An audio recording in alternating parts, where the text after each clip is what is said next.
Hi, I'm Shaka Hislop, and you're here at Extra Time TV. We're going to move along to the other big game of today. France, the champions that everybody were talking about, the favorites. The team that top to bottom was, looking very strong, are out. They went to a penalty shootout, and Mbappe was the guy who unfortunately was able to not score. James, what happened? An excellent game too. As I say, we were really, really lucky today. We had two excellent games. Benzema got a brace there. Pogba scored an absolute peach. Seferovic scored two good goals. We were really, my mouth was watering watching some of these goals go in. But I think Switzerland really gave France something they did not expect today. I thought Xhaka was absolutely phenomenal in midfield. I thought Shaqiri did well. I actually thought the coach probably took him off too early. But they really run themselves into the ground. They did so well. Zuber did well.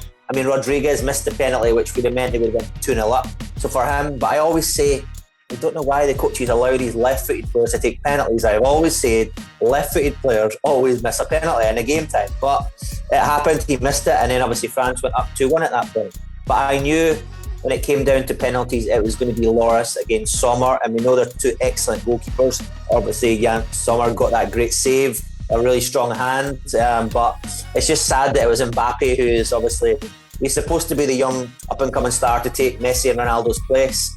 I hope it doesn't weigh too much on him, but Les Bleus are gone, and Switzerland will be very happy. Well, I'm going to say something controversial. I agree Mbappe is world-class, but I still don't think that he is close to the level of Messi and Ronaldo, at least at that age. But I know I'm just fanning the flames, folks. Fanning the flames. But the actual game leading into the extra time, obviously a lot of people are talking about Pogba's mistake, but he had a great game up until that point. Benzema getting on the score sheet. But in terms of the performance leading up to extra time, where did you think France got it wrong? I think this was a game that I don't like teams to try and shut up shop, and obviously they should have put the shutters down a lot stronger. They had the players, in my opinion, on the field to do it, but when you have that pace and the players that France have, there's always that want to go forward.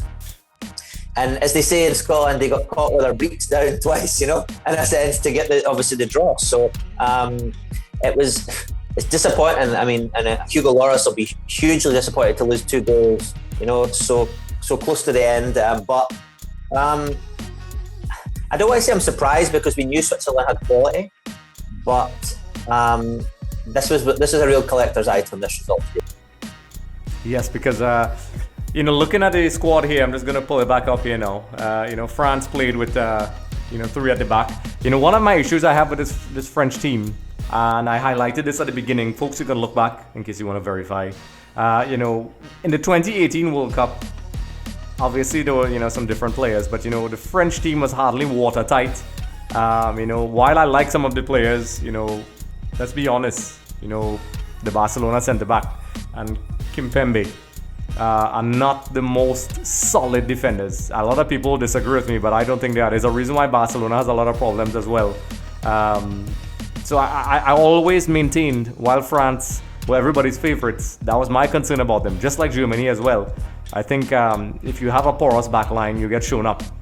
And kudos to Switzerland. Let's talk about Switzerland. Once again, three at the back is a popular formation, James. So let's talk about Switzerland and how they played. What are your thoughts on them in the 90 minutes leading up to extra time? I thought Petkovic, set his team out really well. I didn't expect them to attack as much as they did. I thought they would be a little more resilient. They'd soak up a lot of pressure, but it was very interesting to see. We know they have players. We know Shaqiri is very good on the ball. We know Seferovic, he scored a few goals now in the tournament, and I think there was glimpses of him in the opening game. And we know Mbolo has the legs, he has the pace, he has that little trickery, and then obviously Xhaka behind him. So I think really, we maybe overlooked Switzerland in a sense, because they have some really, really good players. And then defensively, they've got Kanji as well at the back there. Even the subs that they brought on really complemented them. So I think they set themselves up very well. As I say, they Vidmar on the right and Zuber on the left did so well getting up and down the line as well. So I think they really, really planned for this game well. They knew that obviously Pogba was going to try and put the ball into the channels for Mbappe to run onto. Griezmann would kind of drop short and whip some balls in. And I think, as I say, the game plan from Vladimir Petrovic was fantastic, and he took into consideration every eventuality. And even in the game when they went a goal down and things, he made the right tinkering, the right changes, and as I say, it paid off for him. So very, very good result for him. And I don't know, how far can Switzerland go? Yep, and once again, another cliche. So we're heading into that cliche direction, James. So obviously France got 53% possession, Switzerland 47, 26 shots on goal according to my stats here on ESPN, 8 on target, 13 for Switzerland. This game shocked a lot of people. It seems as if, everybody said it was a foregone conclusion that France was going to get to the final. Does Deschamps lose his job? I think the fact that Mr. Zidane sitting home with no job now, maybe, because I think I read some articles in the paper not too far off that he said he wants to coach France. Maybe it's a little early on, but I think that could be an option for them. So if they do decide to do it, and I think that the fans are going to.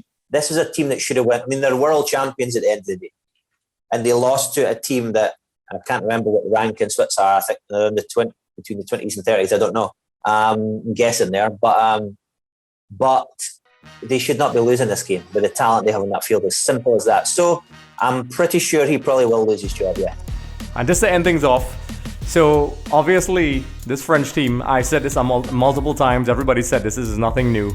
Do you think that this French team was overrated and they were unbalanced, or do you think that this is just a blip for France and they will bounce back? I think they have a lot of quality in there. I just think defensively, and I think also, I question Deschamps. He played the back three. Would have been better playing a back four. But I know he's trying to fit in, for example, Pogba, Kante, and Griezmann. So he can have Benzema and Mbappe up front. So to me, it's as if he's trying to fit defensively around his star players, and that's never a good sign. It would be better to have at least a good solid defence, a good solid midfield, a bit more balanced team. So I think that obviously comes into it hugely.